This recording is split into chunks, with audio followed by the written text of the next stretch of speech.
மோடியின் முன்னெச்சரிக்கை நடவடிக்கை 1% கூட எல்பிஜி தட்டுப்பாடில்லை. உலகமே வியக்கும் இந்தியாவின் ராஜதந்திரம். மேற்கத்திய நாடுகளில் நடந்து வரும் போர் காரணமாக தற்பொழுது உலகம் முழுவதும் கடும் எண்ணெய் நெருக்கடிக்கு உள்ளாகி வருகிறது.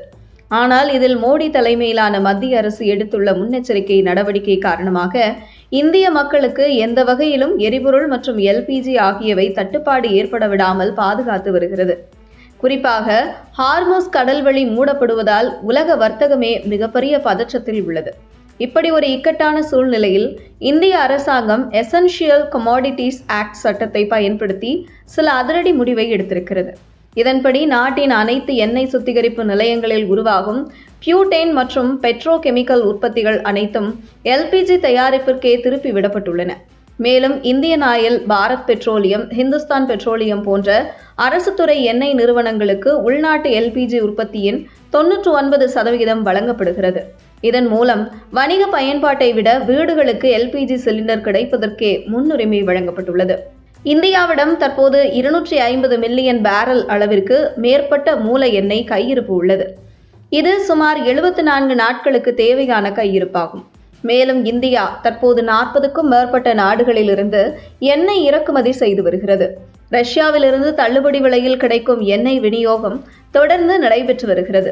ஐரோப்பாவில் சில நாடுகள் 48 மணி நேரத்திற்கு கூட போதுமான எரிவாயு இல்லாமல் தவிக்கும் நிலையில் இந்தியாவில் பெட்ரோல் மற்றும் டீசல் விலைகள் நிலைத்த நிலையில் உள்ளன. எல்பிஜி சிலிண்டர்கள் வீடுகளுக்கு வழக்கம் போல் கிடைத்து வருகின்றன.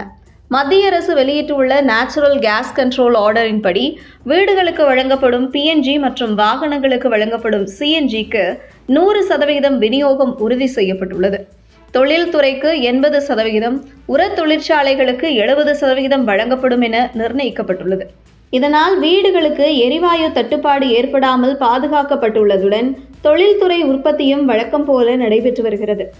1991ஆம் ஆண்டு இந்தியா கடுமையான பொருளாதார நெருக்கடியை சந்தித்தது. அப்போது வெளிநாட்டு நாணய கையிருப்பு 3 வார இறக்குமதிக்கு கூட போதாத நிலையில் இருந்ததால் இந்தியா தங்கத்தை வெளிநாடுகளில் அடமானம் வைக்க வேண்டிய சூழ்நிலை ஏற்பட்டது. ஆனால் இன்று நிலைமை முற்றிலும் மாறியுள்ளது.